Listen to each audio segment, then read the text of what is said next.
Hello and welcome. My name is Shauna Brown. I'm a manager at Faculty Affairs here at UAGC and host for this session, Beyond the Silo, Cultivating Team Learning to Power Organizational Transformation.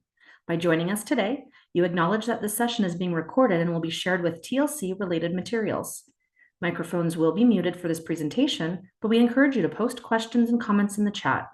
We also have enabled live transcription. If you'd like to use it, click the Show Captions button at the bottom of your Zoom window.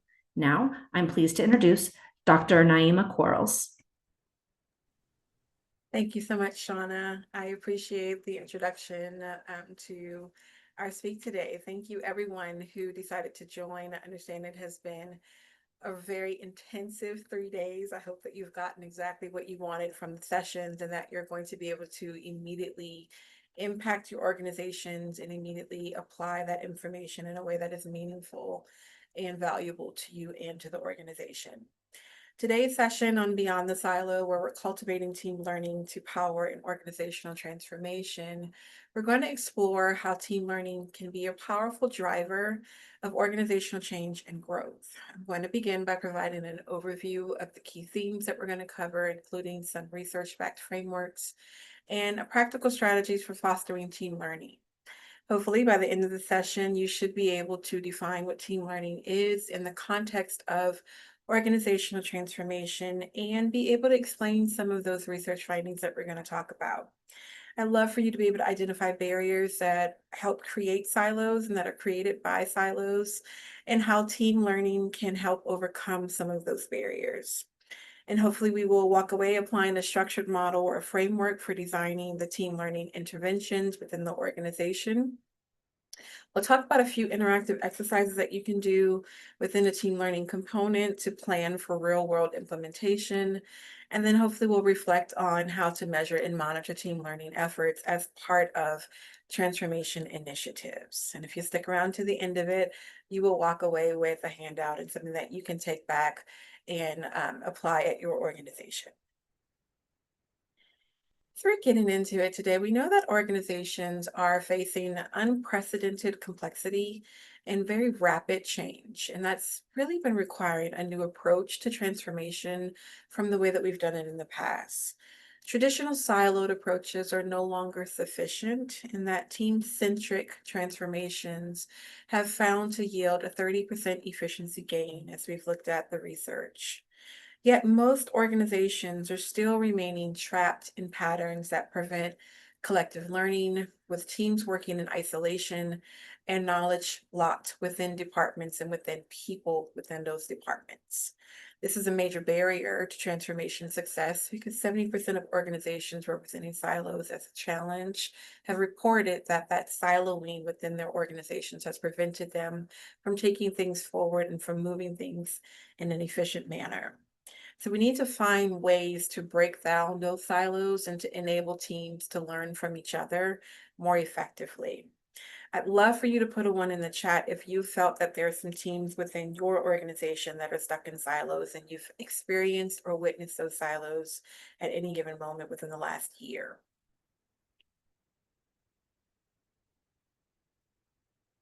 So moving on, organizational silos are a common challenge where departments operate independently with little cross-functional collaboration or shared goals. That can lead to knowledge silos where critical information and expertise are remaining locked within specific teams or specific individuals. Hierarchical barriers in the organization can also prevent horizontal learning and limit information flow across levels.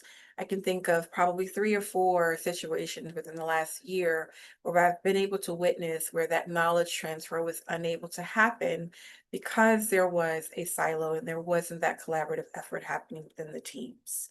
Some common symptoms of organizational silos include duplication of efforts, poor hands-off between departments, and a lack of learning across boundaries.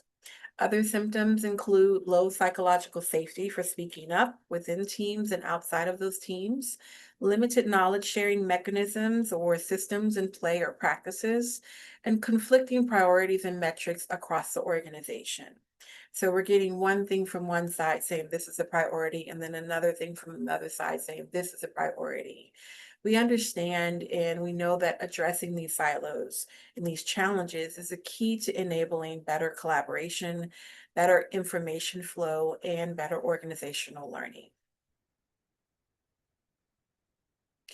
The key challenge we're exploring today, though, is how organizational silos can block the transformation and adaptation that's critical for success in a very changing world.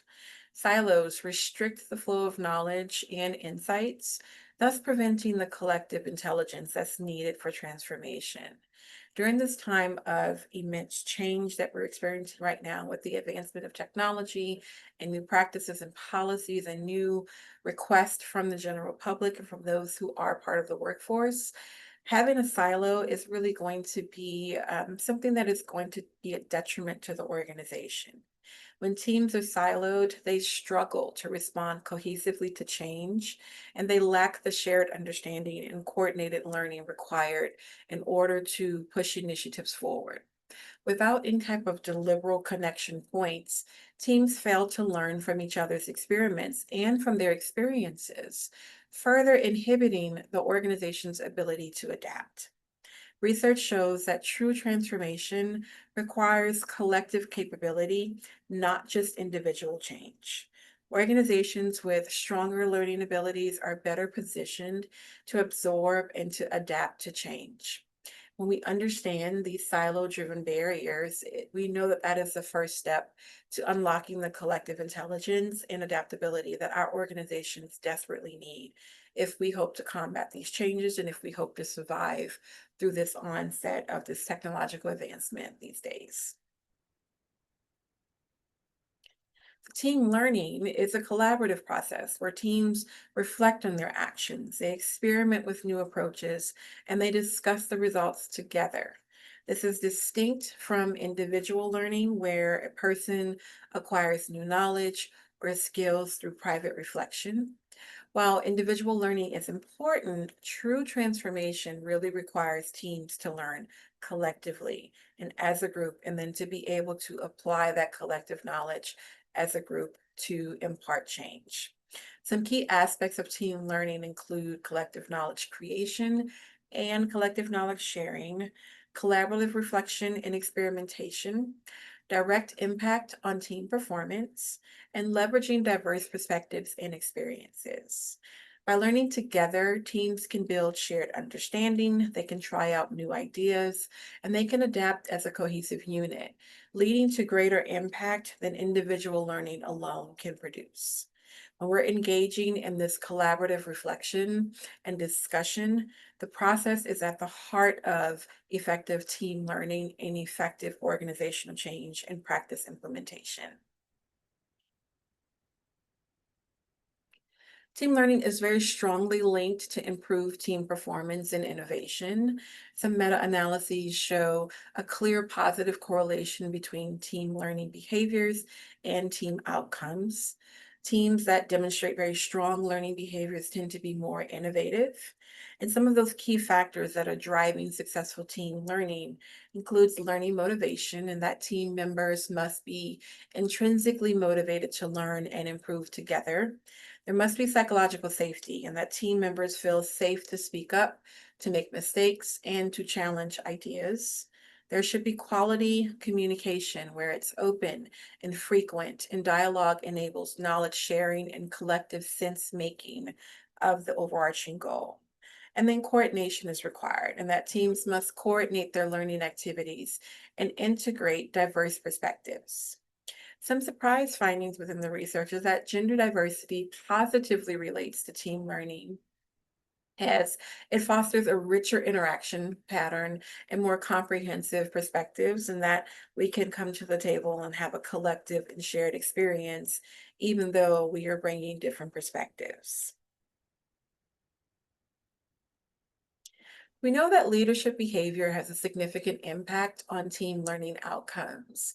Studies have shown that person-focused leaders who coach or enable participation, they build psychological safety, and they facilitate reflection. Those types of leaders tend to foster more team learning.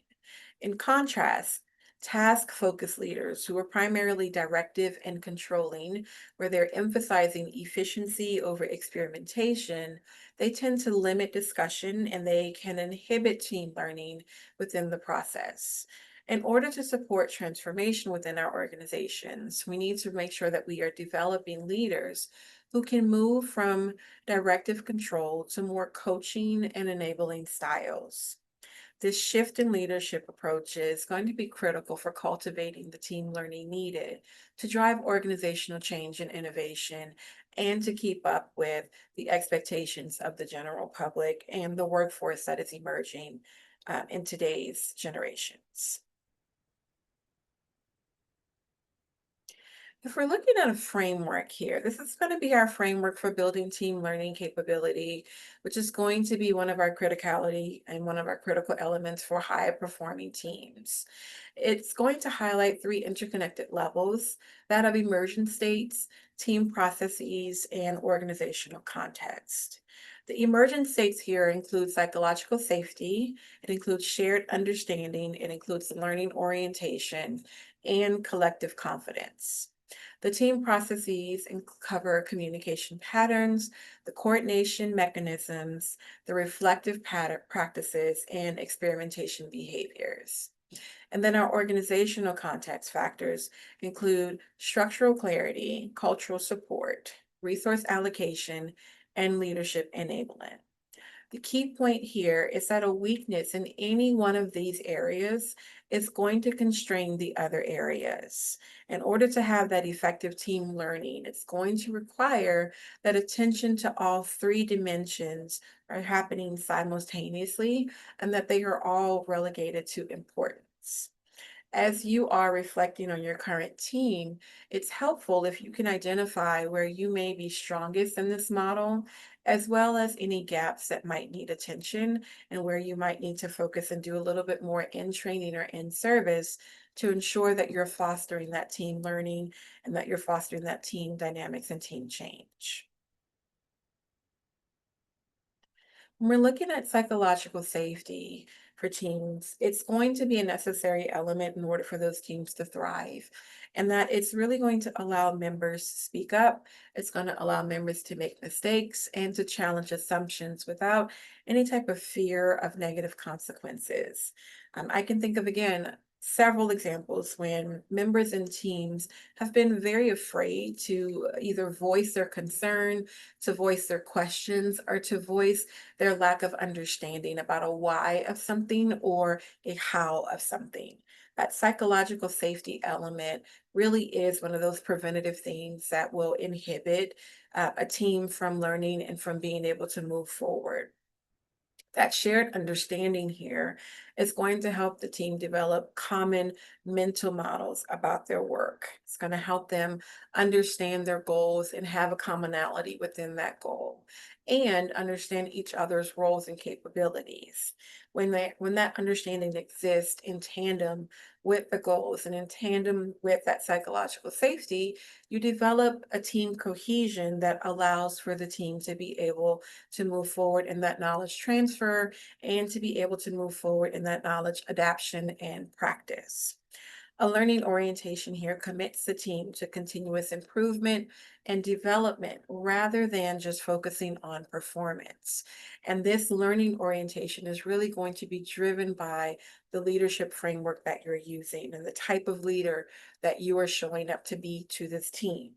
If you are a leader who is encouraging team dynamics, you want to make sure that you are also encouraging continuous improvement and continuous development. Reflection behaviors like after action reviews and where we're pausing to discuss what's working and we're analyzing any type of failures constructively are going to be key learning processes that need to be implemented within the team and within check-ins for the team. As you're going through the process of this cohesion and trying that norming and storming that we need to do, you want to make sure that you're checking in so that you know what's working. But along with checking in, you're also checking out. You're making sure that the other team members and the other teams that you impact are also achieving the goals and that they are meeting the metrics and that the ideas around what you are doing are being shared. This is how we are preventing those silos and how we're continuing to have that knowledge sharing and that clear connection between and amongst teams. Experimentation behaviors like trying new approaches and testing assumptions systematically are going to help in that sharing lessons across functions to also drive that team learning. Here is where it's going to be very important for us to make sure that we are encouraging our team members and our teams to ask the right questions and to ask the questions that we don't know if they're right or wrong, but at least ask them so that we can figure out where do we need to be and how do we get to the next step together. When we're testing these assumptions, we want to do this in a systematic way, not in a way that facilitates shame or that facilitates any type of bravado where you now have to defend why something was done, but it's more so in a way of inquiry and in a way of, is this working? Has it worked in the past? And is this way something that we need to adopt to move forward in order to make whatever it is we're trying to accomplish successful? Research is consistently showing that that psychological safety piece is going to be one of the strongest predictors of team learning success in preventing silos. Where there is psychological safety, there is a lack of silo. Where there isn't psychological safety, silos normally exist. Some of the key takeaways here for your path forward would be breaking down silos by building a strong foundation, enabling leadership, even if not within leadership positions, but within leadership tasks, and maybe within leadership announcements and leadership measurement. You want to make sure that you're measuring what matters and scaling strategically. We're not just changing just to change. We're not just talking just to talk. This is the time where you really want to make sure that you've outlined what the process is going to be and why you are following this process. What is the team supposed to accomplish at the end of this? How are we supposed to get there? And how do you think we're going to be able to share this communication, this information outward to prevent that silo from happening? Transformation is going to require a team level learning and not just individual training. This is where you really want to focus on your continuing education of the team and not just individualized accomplishment. Again, that psychological safety here is going to help with that shared understanding, and that experimentation is going to be a critical element to make sure that that individual learning is not taking precedence over team learning and team adaptation. Leaders here are going to have to shift from that controlling to more of that coaching, and that their behavior matters more than just their intention. We know this. We've all experienced this on the hand of other leaders, right? Where we understand what the leader is doing causes a recognizable shift in the team. So if the leader themselves are moving from that more controlling and more worried about the end goal and metrics and more so in coaching and worried about the adaptation, the learning, and the sharing, we understand that that will allow for those silos to be eliminated and those silos to be broken down. And we're focusing on measuring behavior change and impact, we are understanding that we're not just training satisfaction scores. This shouldn't just be a checklist. This shouldn't just be something that we are going to haphazardly assign, or a KPI, another thing that we're making sure that we are meeting the rubric on. This is something that we want to make sure that we are looking at behavior change and we're looking at impact. What are we doing? Why are we doing it? And how are we measuring what we're doing and why we're doing it? And what do those measurements look like in practice? Again, taking it off the paper and more so in practicality amongst teams and between teams. Some things that we can do here too would be to start with pilot teams so that we can build that momentum through success stories, because we know that success breeds further success, right? And then we can spread that approach systematically across the organization. This may not be something that you want to start with everyone, right? You may want to do a smaller effort for a team to see how can we have a cross-collaborative effort that involves multiple people from multiple departments, from multiple goals with multiple focuses in order to have one shared outcome. In order to do that, it's going to require a multifaceted, multi-layered approach between both leadership and team dynamics and how we are functioning as an organization. And so I'd like for you to reflect a little bit on one action that you think you could take within the next 30 days to cultivate the team learning and what you're going to measure to track your progress. As you're doing that, I'm going to share with you one of our handouts, or actually it's a group handout. Let me upload it. Just a second. I've put together a workbook here so that you can have an actionable takeaway and that you can apply it within your organizations. I switch to. If you'll open the chat, you'll see that PDF has been uploaded and you all can interact with that as well.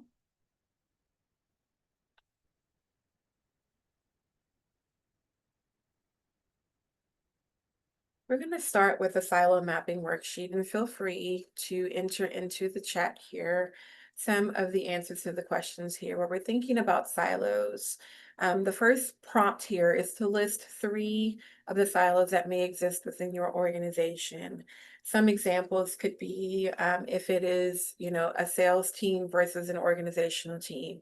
If we're looking at time versus money, if we're looking at student success versus are we efficient? Like, what silos are you picking up and are you noticing within your organization? Feel free to share those within the chat with us and we can kind of talk about them as a group. The second part of the prompt here would be to describe how those silos limit collaboration or learning. For this particular prompt, you're really going to go into what information is not being shared and what is the consequences for that information not being shared. So for instance, if you are thinking about whether this is sales versus operation and the information that might be a silo and the information that you are missing and the information that's not being shared here is what are the sales goals and what are the sales metrics and what does that mean and what does that translate to with regard to bodies? If we're thinking about that from the standpoint of student success, how does that translate to how many students we have? Okay. And if that is an issue or that is part of the silo that you're finding, then the consequence for that not being shared would be how does that translate further down the line for staffing? How does that translate for, making sure that we have the right amount of students within the course? How does that translate to dealing with our associate or adjunct faculty, however you phrase that at your school? Those type of things are going to be impacted by making decisions in a silo and not involving other departments that might have a linear effect amongst those teams. And this is what we're documenting here. And then in the third prompt, you're going to see it's a brainstorming one strategy or bridge to eliminate each silo.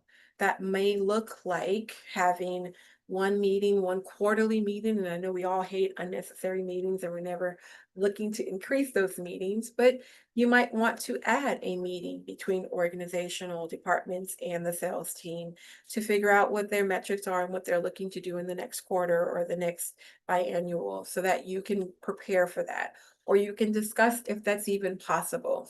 If we were to add X and X amount of students, and that translates to X and X amount of dollars, and we're going to need X and X amount of staff to be able to have X and X amount of courses required for those students at this particular moment in time.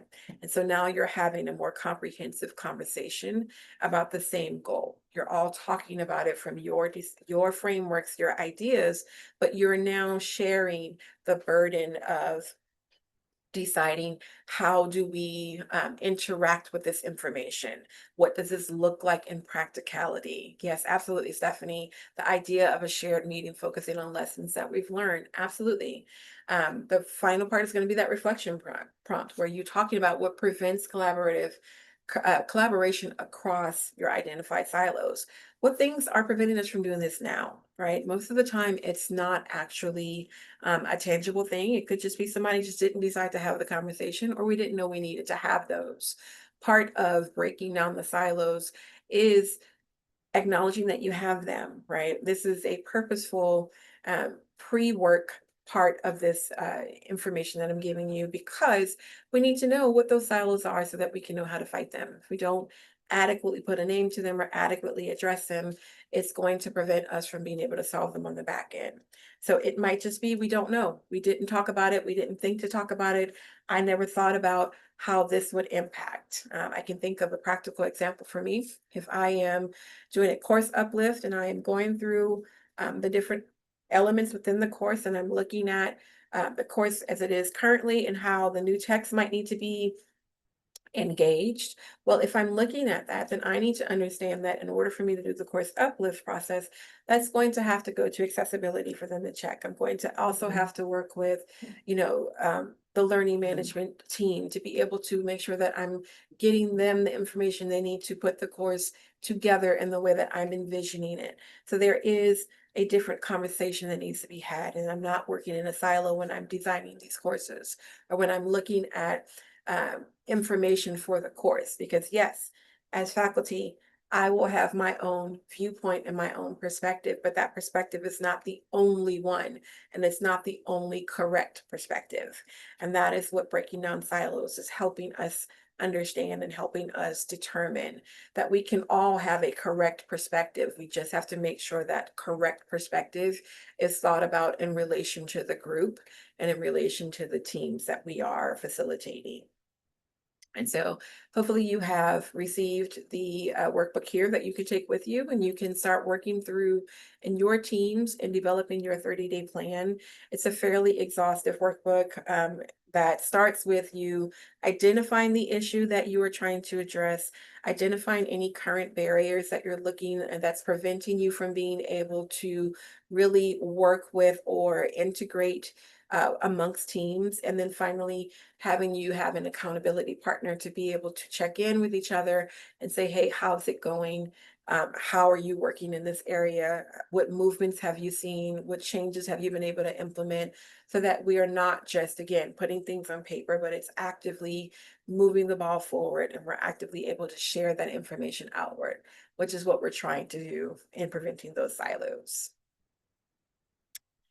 Finally, the key takeaways today from our discussion is that effective team learning is really going to require a high level of trust, a high level of reflection, and a shared purpose amongst the group. The research supports that in order to have this prevention of silos and in order to start tearing down some of those silos, we know these three things have to exist.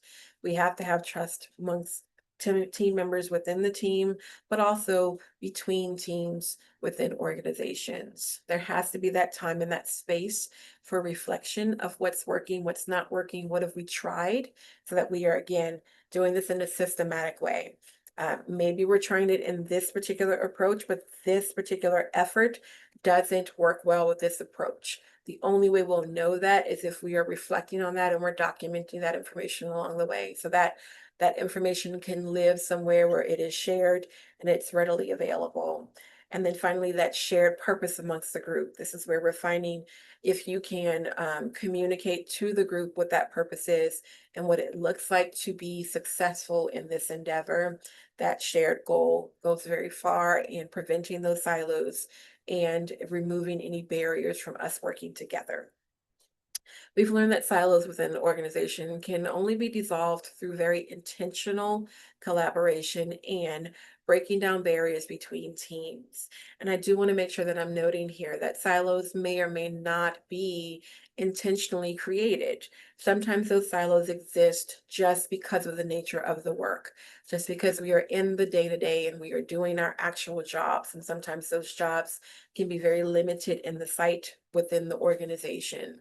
And what I'm encouraging and what I'm suggesting here is that there has to be a purposeful and intentional collaboration where we are taking a bird's eye view and we're coming out of our immediate focuses and we're looking at what we are tasked to do and what we are being asked to complete in relation to a larger and shared effort.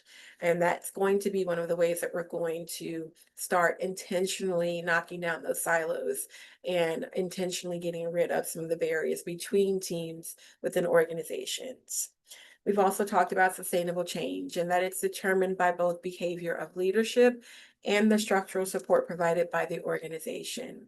These elements have to exist, they have to be there. We cannot do this without our leaders, and we cannot do this without the structure provided by the organization. So this effort of breaking down silos really does have to come from the top down, in order for us to be able to implement it from the down up, right? Um, and in part of that, we understand that there's a certain level of leadership and a certain type of leadership that is more beneficial to being able to encourage this non-siloed communication and this non-siloed sharing. I can say within my own organization right now that there has been several efforts to knock down some of those barriers and knock down some of the unintentional silos that's been happening just because of, again, the nature of the work. And that's really been happening from the top down, from leadership, and imparting the shared goals and the shared vision. And this is how I would love to see this done and how I would love to see this implemented. Now it's up to you all to tell me how we're going to do that, but this is where I'm trying to go. That is going to be a critical element in being able to support any kind of sustainable change and knocking down silos.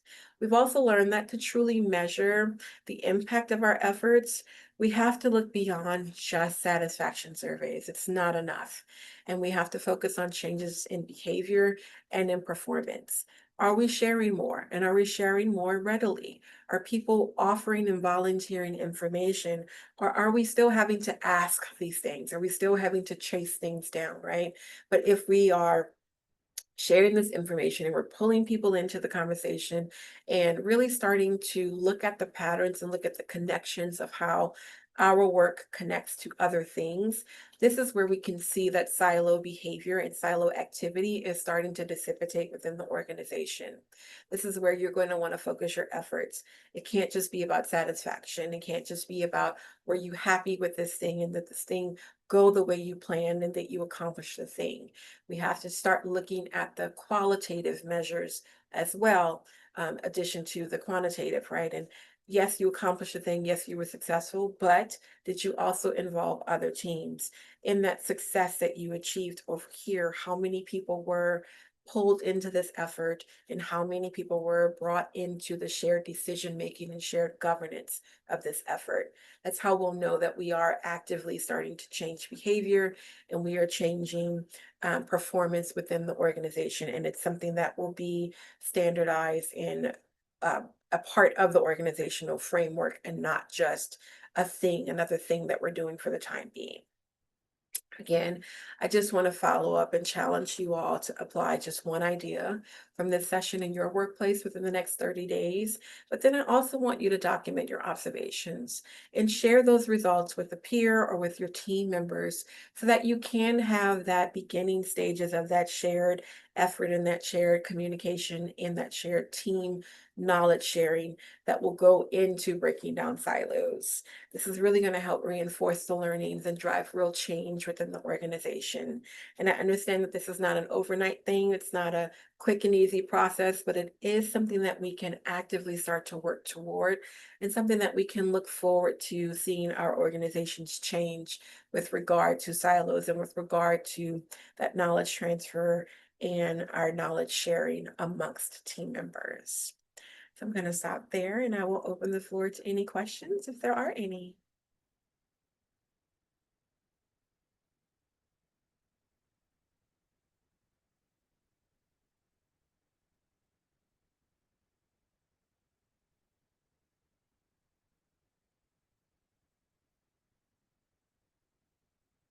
Um, I've included here some references, and you do also have that in your workbook as well. And I do want to remind you to complete your survey that is going to be offered within the chat, and I'll go on mute. Back to you, Shauna. Thank you so much, Naimah, and thank you to our audience for your participation in today's session. Please use the survey linked in the chat to nominate TLC presentations for the conference awards and share your feedback on this presentation. You'll find that link in the chat. Thank you.